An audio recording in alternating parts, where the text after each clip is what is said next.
أيها الحضور الكريم، السلام عليكم ورحمة الله تعالى وبركاته. ماذا عساي أن أقول في هذا الملتقى البهيج بعدما سمعناه من الإخوة الوزراء وبعدما سمعناه من ممثل الجالية وهذه الكلمات الجميلة جدا. ما أريد أن أقوله هو أننا بكل افتخار وبكل اعتزاز شاركناكم هذه الرحلة، رحلة الوفاء. ما نتمناه وما نريده هو أن تتحول رحلة الوفاء إلى الوفاء إلى الرحلة.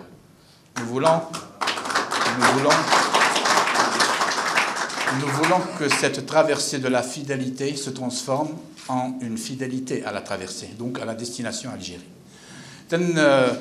ارتأينا أن نغتنم هذه الفرصة من أجل السرد على مسامعكم واقع القطاع السياحي في الجزائر وأيضا آفاقه.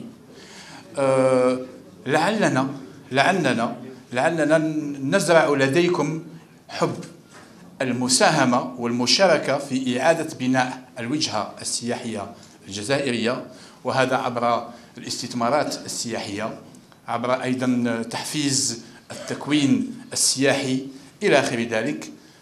يجب أن يعلم الحضور الكريم هو أنه الأرقام الواردة لدينا من طرف المديرية العامة للأمن الوطني أرقام واعدة جدا، حيث أن الأرقام الجديدة والخاصة بالسداسي الأول، أي من أول جانفي إلى 30 جوان، تشير إلى أكثر من 1,270,000 سائح على المستوى الحدود، منهم أكثر من 750,000 جزائري مقيم في الخارج. Donc les chiffres émanant de la Direction générale de la Sûreté nationale sont des chiffres extrêmement éloquents dans la mesure où ils font état de plus d'1,270,000 entrées aux frontières, dont plus de 750,000 Algériens résidant à l'étranger. N'est-ce pas de bon augure? Voilà, donc je vais très succinctement vous faire une présentation de l'Algérie touristique, mais aussi des opportunités d'investissement susceptibles donc d'être proposées aux Algériens, soit-il d'une rive ou de l'autre, parce que nous avons un principe extrêmement fort, extrêmement serein, à savoir que les Algériens ont une particularité, même s'ils ne sont pas du même bord, ils ont et ils cherchent le même port. Et le même port, c'est l'Algérie.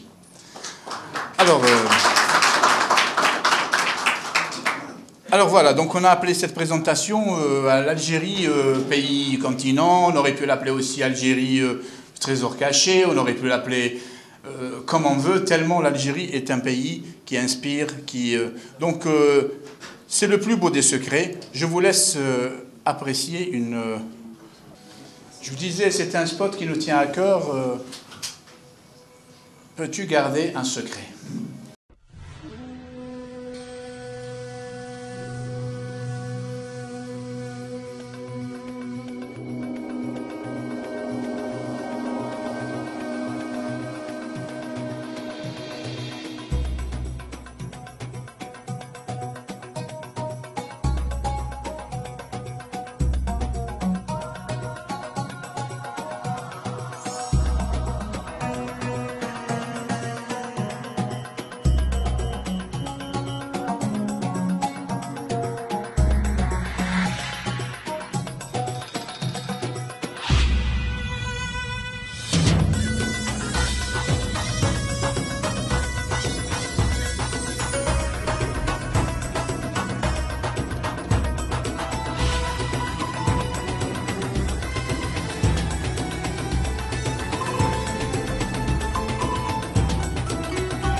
Voilà.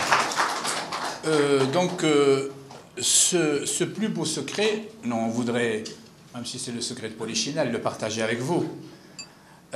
Et en faire, Inch'Allah, donc, une destination sacrée.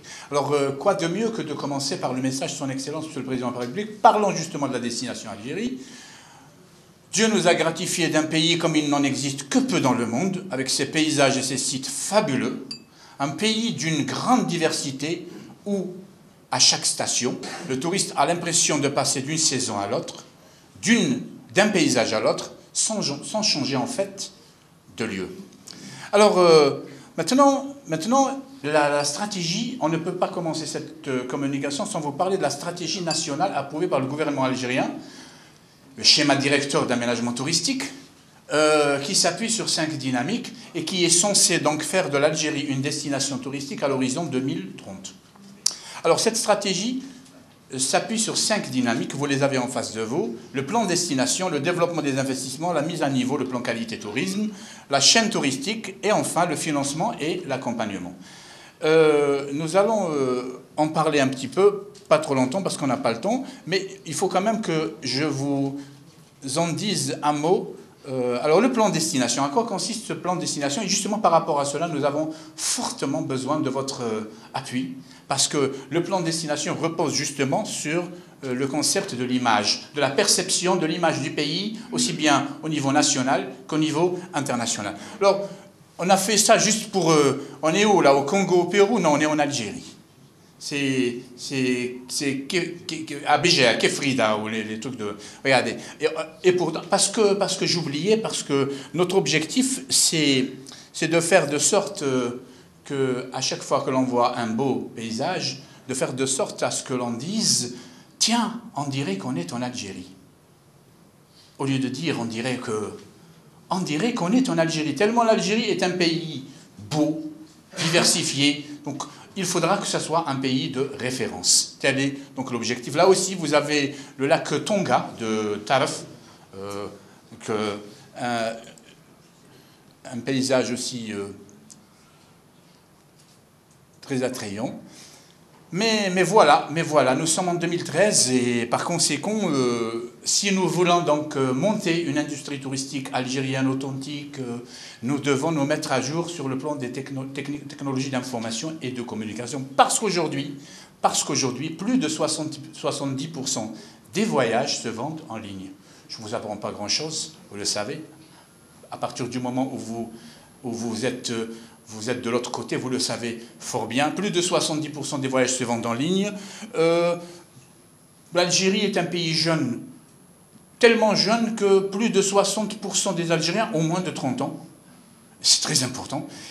Et vous savez très bien que les jeunes affectionnent beaucoup les technologies d'information et de communication, donc l'un ne va pas sans l'autre. Ça veut dire que nous nous appuyons beaucoup sur les technologies d'information et de communication pour justement que cette mise en tourisme de l'Algérie sur le plan de l'image, sur le plan du plan qualité, sur le plan destination, donc se fasse de façon efficace et efficiente. Là aussi, c'est les TIC, c'est le network, donc utiliser l'Internet pour... parce qu'aujourd'hui aussi, il faut dire que la réputation d'une destination est très importante, ce qu'on appelle la e-réputation ou la e-reputation. C'est la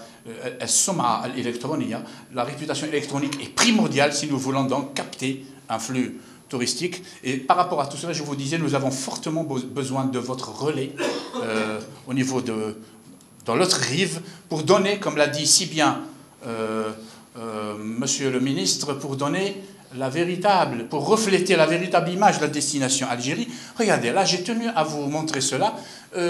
À gauche, vous avez une île en Thaïlande, un îlot plutôt, c'est pas une île en fait, c'est un îlot. Et à droite, vous avez un îlot aussi qui est situé entre Oran et Ain Temouchent, qui s'appelle l'îlot de Giraldi, Sbiat. Alors, pourquoi je vous montre ces deux images, ces deux photos? Parce qu'il y a des similitudes entre les deux îlots. Regardez, ils se ressemblent beaucoup. Ils sont tous les deux, si vous voulez, coupés par deux plages. Donc, mais ce qui a attiré notre attention, c'est le témoignage d'un estivant. Je vais vous le... C'est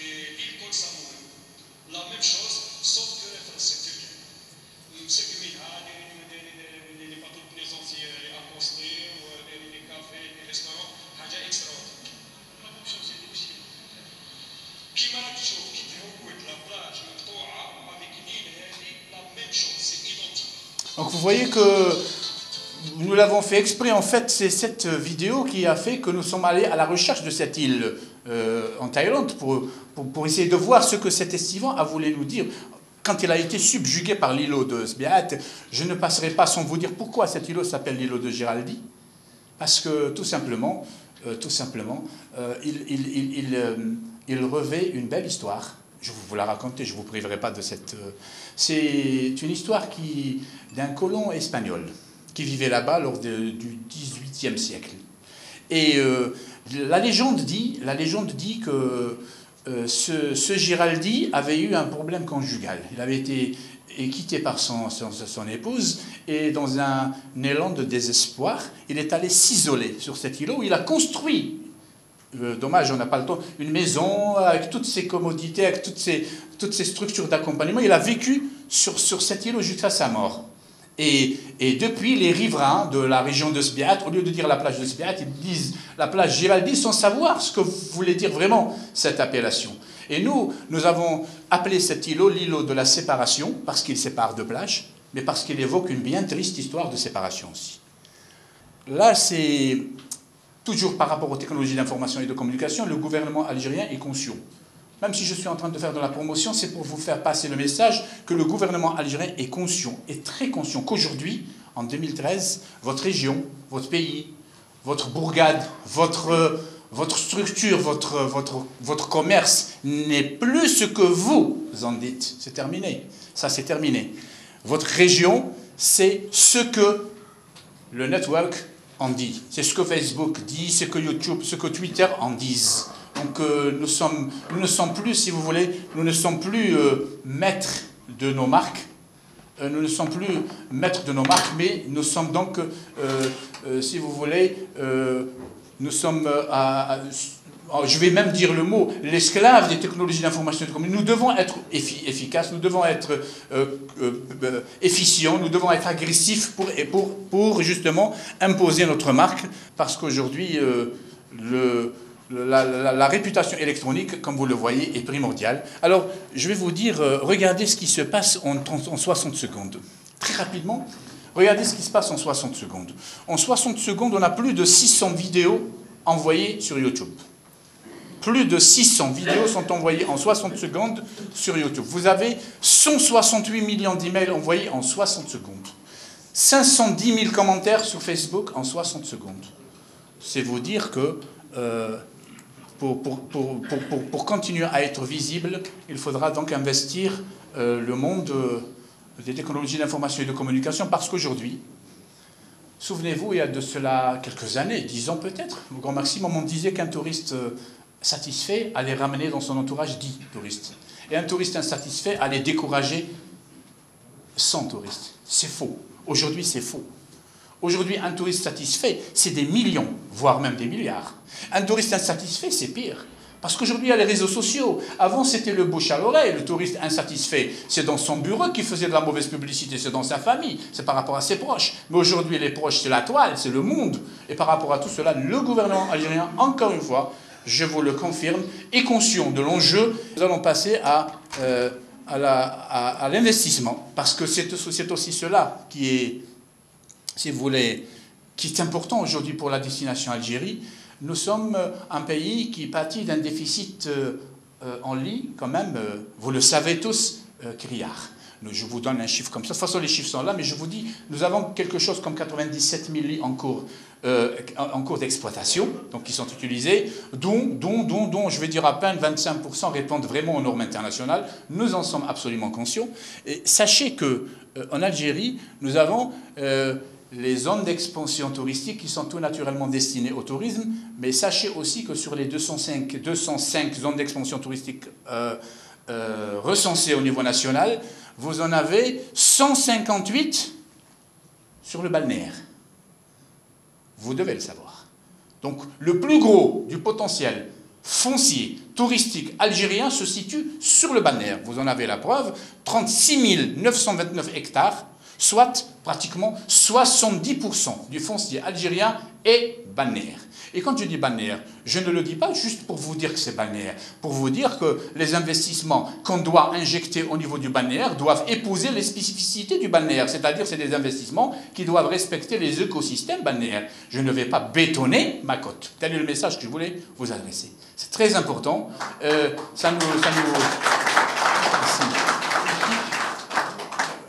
Je vous remercie pour cette adhésion qui nous rassure, mais c'est vraiment sincère ce que je vous dis. Nous comptons beaucoup sur vous pour que ces messages puissent être véhiculés ça et là. C'est très important. Donc, 70% de foncier balnéaire. Je passe. Vous avez les aides à vocation touristique saharienne.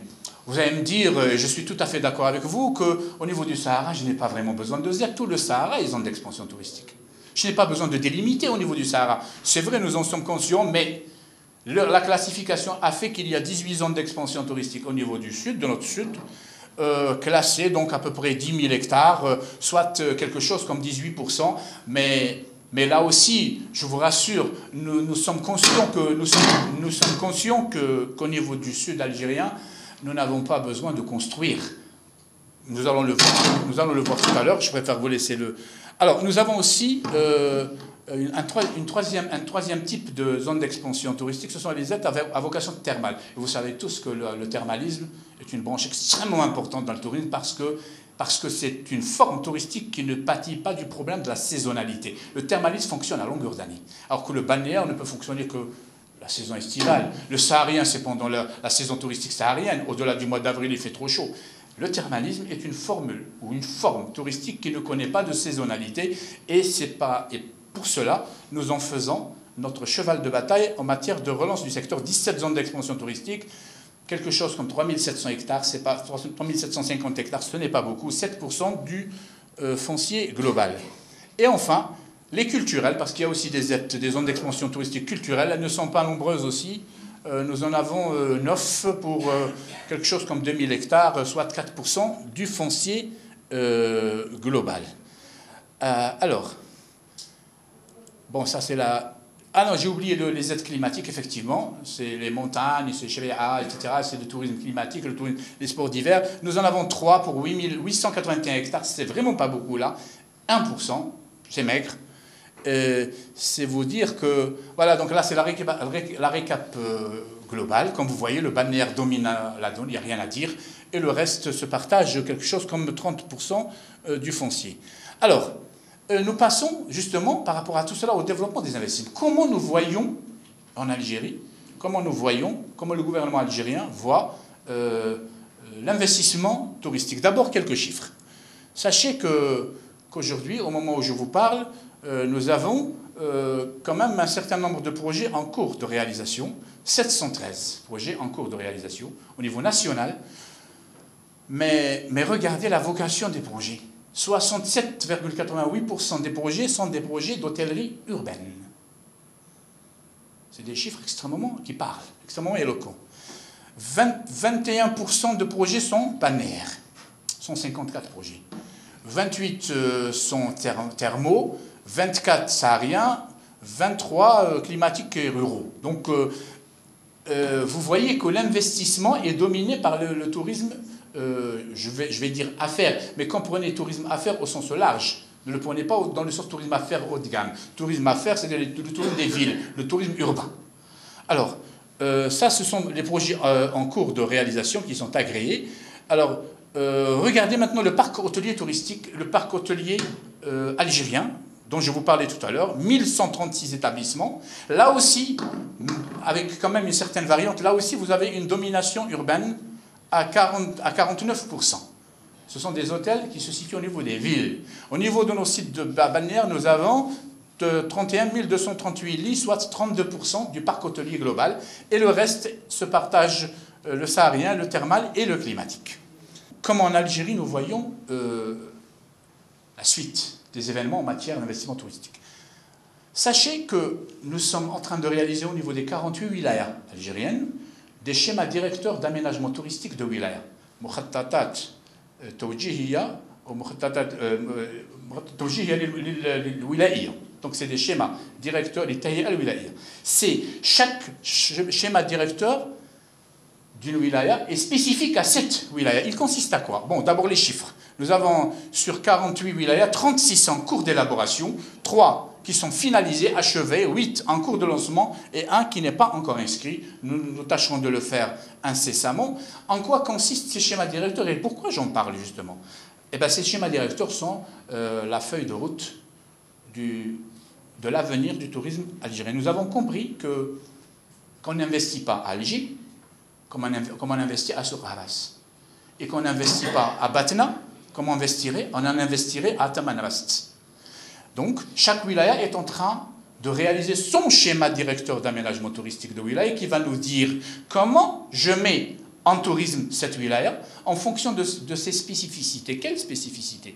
D'abord, les spécificités naturelles, les écosystèmes.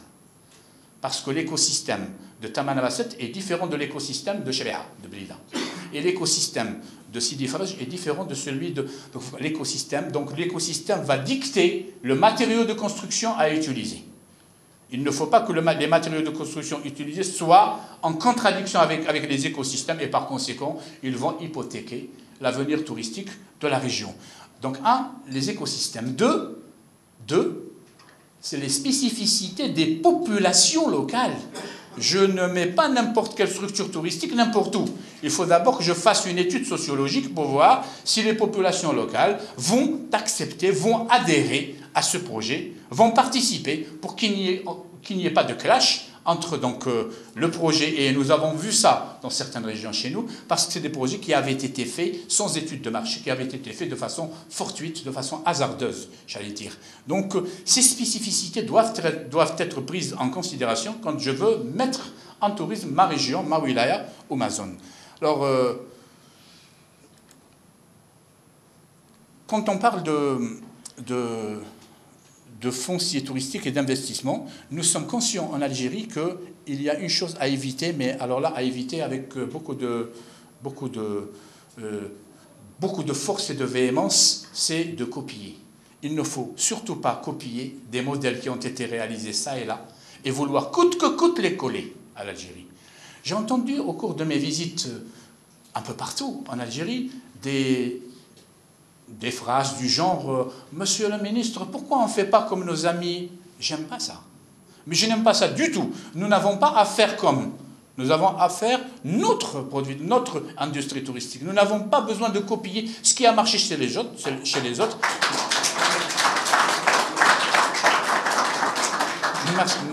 Merci beaucoup. Donc ce qui a marché chez les autres, vous l'avez compris, ne va pas nécessairement marcher chez nous. On risque d'avoir, à l'image d'une greffe, un rejet.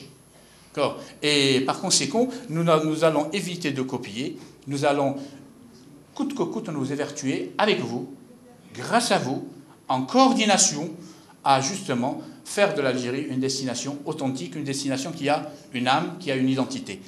Alors, ça c'est un exemple que nous donnons à chaque fois. Nous disons, est-ce que, j'y reviens, nous disons, est-ce que, c'est pas grave, j'en parlerai. Qu'est-ce qui ramène, par exemple, le touriste? Est-ce que je prends une plage, par exemple, une belle plage comme ça, est-ce que c'est la plage qui ramène le touriste ou est-ce que c'est l'hôtel? C'est ce que nous disons à chaque fois dans nos déplacements, parce qu'on veut attirer l'attention des populations locales, des investisseurs, des opérateurs, de l'exécutif de la wilaya sur un élément très fort. Est-ce que c'est la plage qui ramène le touriste ou est-ce que c'est l'infrastructure? Vous voyez que c'est pas... Mais quand on y réfléchit, c'est pas l'infrastructure, c'est la plage. Parce que si l'infrastructure existait sans la plage, je ne viendrais pas... Qu'est-ce que je vais aller faire dans un hôtel si je n'ai rien à voir? Donc c'est la plage qui ramène le touriste et l'infrastructure vient en un point pour permettre aux visiteurs de pouvoir s'installer au niveau du site touristique. C'est ça la logique. Je sais que ce n'est pas très perceptible, mais la logique est que le message est le suivant. Ce n'est pas l'hôtel qui fait venir le touriste, c'est le site touristique qui fait venir le touriste. Maintenant, à charge pour nous de faire de sorte que la structure soit une structure adaptée à la demande. Je m'explique. Chez nous, en Algérie, nous avons, je vous l'ai montré, c'était pas fortuit. Nous avons un parc hôtelier composé en grande partie d'établissements situés en balnéaire et qui ne travaillent que 2 mois par an. Et le reste de l'année, ils chôment. Ils chôment parce que, qu'est-ce qu'ils proposent aux touristes? Ils proposent aux touristes un hébergement, excusez-moi de l'adjectif, bête. Rien de plus, hébergement. Pas de thalassothérapie, pas de balnéothérapie, pas de conférence, hébergement. Eh bien, le touriste, à partir du moment où c'est la saison estivale, c'est normal qu'il aille habiter ces hôtels. Mais à partir du mois d'octobre, qu'est-ce que je vais revenir faire là-bas? Pour dormir? Vous comprenez que ce que nous essayons de donner comme message, c'est que c'est le site qui ramène le touriste, et ce n'est pas l'hôtel. L'hôtel est là pour répondre à un besoin, à charge pour l'investisseur de faire de sorte que sa structure d'hébergement réponde aux véritables besoins. Je vous donnerai un autre exemple pour que cela soit très clair. Je reviens de Béjaïa, où on m'a appris, suite à un sondage, que les estivants, à 70%, à 80% préfèrent aller louer des appartements chez les privés plutôt que d'aller habiter les hôtels de Béjaïa. Pourquoi? Parce que les hôtels de Béjaïa ne répondent pas à la véritable demande familiale.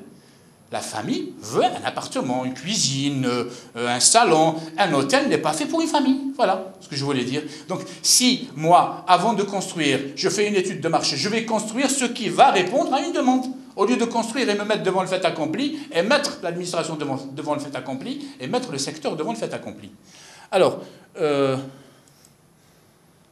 deuxième dynamique, alors très rapidement, c'est la mise à niveau, le plan qualité. Nous sommes conscients en Algérie que là où le bas blesse chez nous, c'est la qualité des prestations. Vous l'avez compris, vous le savez, nous le savons tous. Maintenant, nous avons adopté une carte de la formation touristique, approuvée par le gouvernement algérien, encore une fois, et qui a fait ressortir les besoins, les spécificités et aussi les sites concernés par la formation. Alors, les normes de l'Organisation mondiale du tourisme sont claires. Un lit crée un demi-emploi direct. Ça, ce n'est un secret pour personne, c'est des normes. Donc si je fais un hôtel de 100 lits, je dois créer 50 emplois directs, c'est clair. Alors, le schéma directeur d'aménagement touristique dont je vous parlais au début, 75 000 lits prévus en 2015, je vais dire 75 000 lits divisé par 2, on aura formé 37 500 emplois à l'horizon 2015. Alors le nombre, on l'a. Combien formés? Nous avons la réponse. Maintenant, que former? On ne forme pas n'importe quoi. 37 500 emplois à former doivent répondre aux normes. Les normes disent 5% c'est le management, c'est les managers, c'est les gérants des structures. 25% c'est les hébergements et les étages. 15% c'est les métiers inhérents au tourisme, donc les agents de voyage, les guides, etc. 10% c'est l'accueil et la réception. Et 45% c'est la restauration. Et le gouvernement algérien, tenant compte de ces normes, est en train donc de réaliser, d'appliquer plutôt, d'exécuter la carte de la formation en respectant donc ce partage et ces filières. Maintenant, où former? Nous avons l'École nationale supérieure du tourisme, le RACI, qui n'est encore pas suffisante. Nous avons l'Institut de Tizi Ouzou, avec une annexe à Tlemcen. Nous avons l'Institut de Boussaada aussi. Et j'ai mis autre parce que nous avons la chance d'avoir une école de haut standing qui est en train de monter ici à Alger, à Ain Benyan.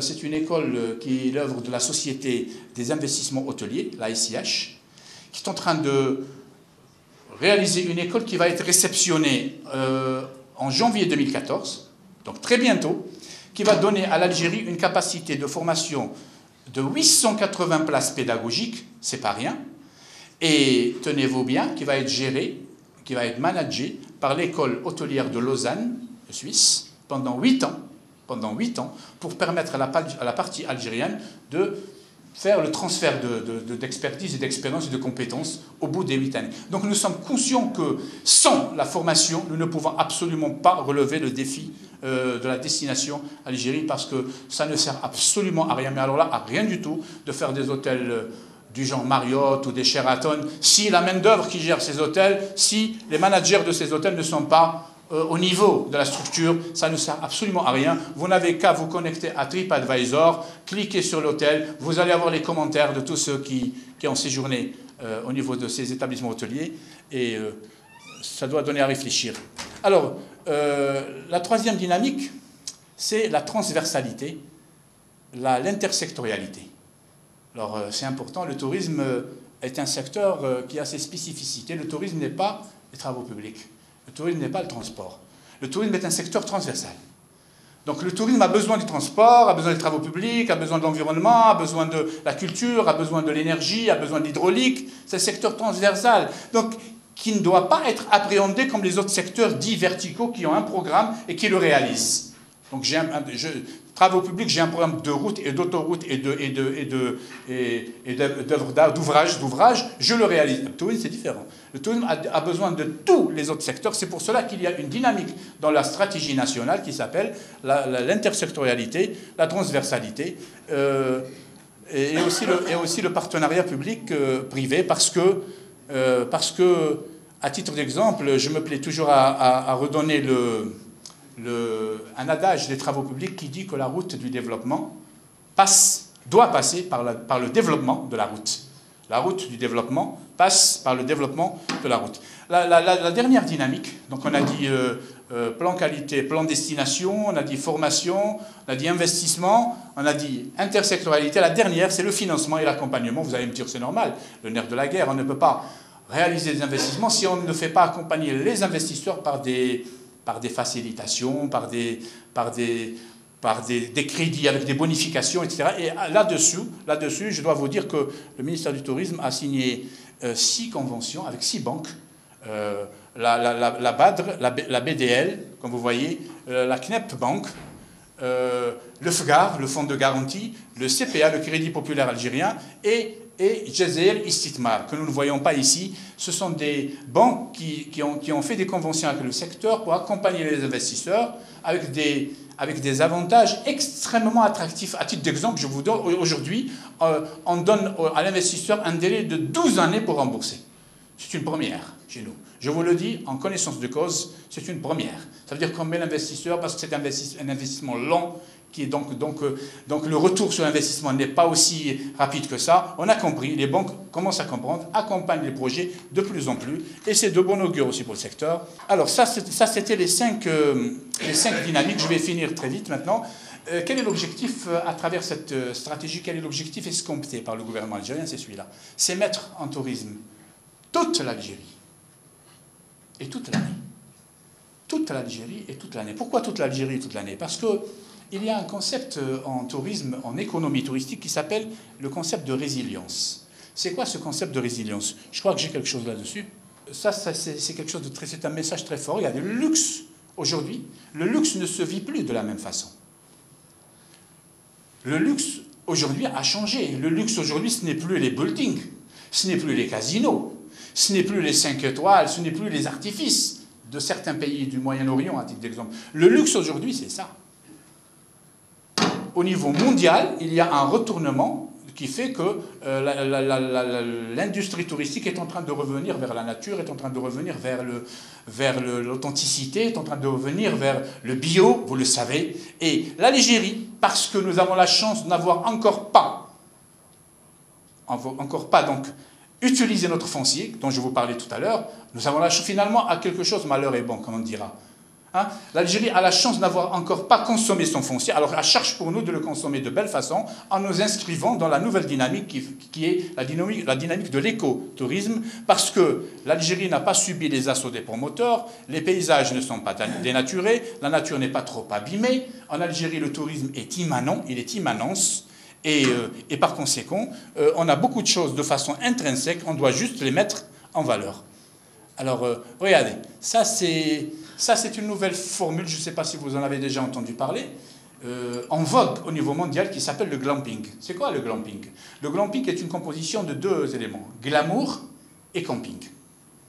Glamour et camping. Et on marie les deux et on fait le glamping. Le glamping, c'est quoi? C'est un type d'hébergement touristique, un habitat naturel, des tentes, des khémas, des trucs en bois, avec à l'intérieur tout le luxe nécessaire. Parce qu'il y a certains touristes qui veulent bien faire de l'éco-tourisme, mais qui ne peuvent pas se départager de leur luxe habituel. Alors on leur offre des habitats bio, éco, et on leur met à l'intérieur leur côté glamour, leur côté luxe, et ça donne des formules de séjour extrêmement attractives. Pourquoi ne pas essayer tout cela chez nous? Ça, c'est d'autres exemples, je crois que c'est au Madagascar. Alors, je vous donne un exemple en Algérie. Au cours de mes visites, j'ai eu à l'honneur, le plaisir de visiter ce projet. Regardez-le.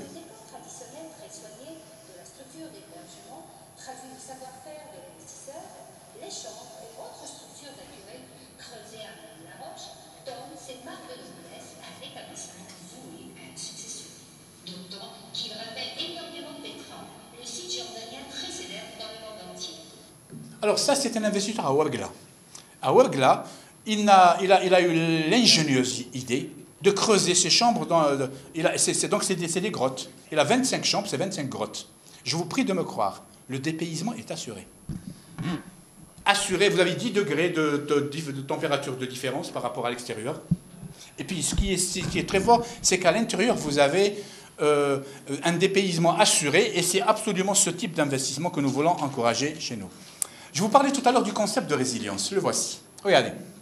Si par exemple, si j'adopte ce concept, il consiste en quoi d'abord ce concept de résilience? C'est la capacité d'une destination touristique à résister à n'importe quel aléa.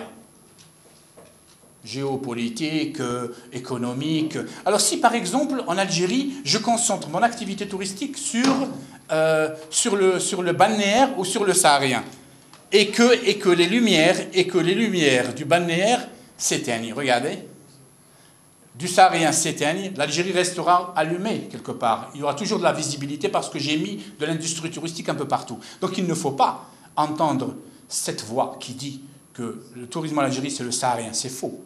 Je ne concentre pas mon tourisme sur le Sahara. Je développe le tourisme saharien, mais je développe le balnéaire, je développe le thermal, je développe le culturel, je développe le cultuel, je développe le climatique. Et à partir de tout cela, j'aurai, comme j'ai dit par rapport au schéma directeur d'aménagement touristique de Wilaya, j'aurai des destinations et pas une destination. Et s'il y a un aléa par-ci, la destination résiste par-là. C'est ce qu'on appelle le concept de résilience. Et voilà, et on arrive à se poser la question, faut-il concurrencer nos voisins, ou faut-il se démarquer? Est-ce qu'on a les moyens de concurrencer? Moi, je pense que l'Algérie est une destination qui est tellement riche, tellement chère, tellement authentique, qu'il faut se démarquer. Il faut se démarquer. L'Algérie est une destination, je le dis là avec beaucoup de conviction, l'Algérie est une destination qui doit se mériter. L'Algérie est une destination qui doit se mériter. Je parle en termes de coût. Ce n'est pas n'importe quelle destination, parce que, comme je l'ai dit, elle est authentique, elle est naturelle, elle est bio, elle est écologique, elle est diversifiée. En Algérie, comme l'a dit Monsieur le Président de la République dans son message, si vous allez, je vous donne un petit exemple tout simple, on l'a réalisé une fois, on l'a fait une fois à des, je les appelle toujours partenaires, des médias, ils sont peut-être là pour en témoigner, M. Kessi est là, on leur a fait un éductour, un voyage de presse. Et on les a emmenés, à Bouira, Tikjda. Ils ont été subjugués par la neige, c'était le mois de décembre. La neige à perte de vue. De Bouira, bus Tipaza, la Grande Bleue. Tipaza, Janet. Non, c'était Beni Abbas, Béchar.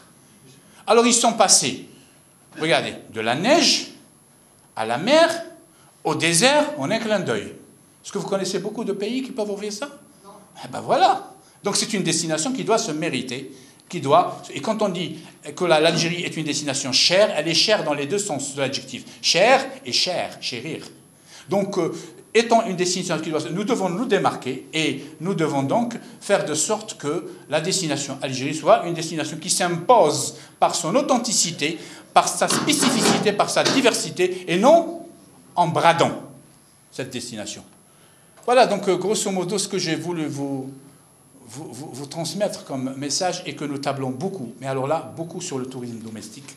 Beaucoup sur le tourisme domestique. Et quand je dis tourisme domestique, c'est le tourisme qui est adressé à nos concitoyens, que ce soit ceux qui habitent en Algérie ou ceux qui habitent à l'extérieur de l'Algérie. Comprenez-nous bien ce tourisme domestique, parce que nous sommes conscients. Nous sommes conscients en Algérie que c'est le plus bel exemple que je puisse donner, à l'image du poisson par rapport à la pollution. Le tourisme domestique est nécessaire pour le tourisme international. Lorsqu'on veut évaluer le degré de pureté d'une eau, on dit que là où il y a le poisson, il n'y a pas la pollution. Là où il y a du poisson, il n'y a pas de pollution. C'est la vie.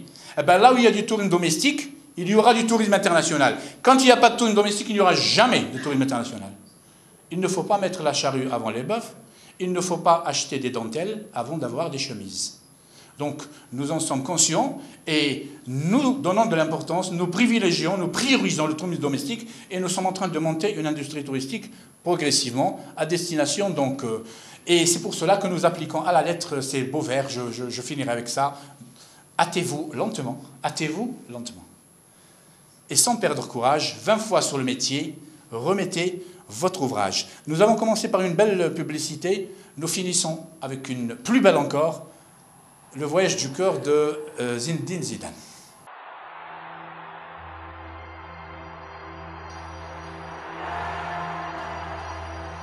Les voyages sont un peu des étoiles de mes souvenirs. Il y a un voyage qui brillera toujours en particulier pour moi. Un voyage où j'ai rencontré un pays qui m'est cher. L'hospitalité et la générosité y sont toujours sincères.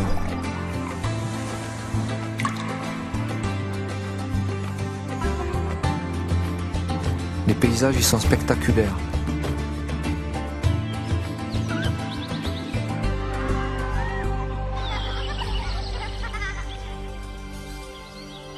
J'ai découvert une nation qui a su préserver sa tradition et ses coutumes. J'ai rencontré des femmes et des hommes qui chaque jour relèvent les défis de leur quotidien.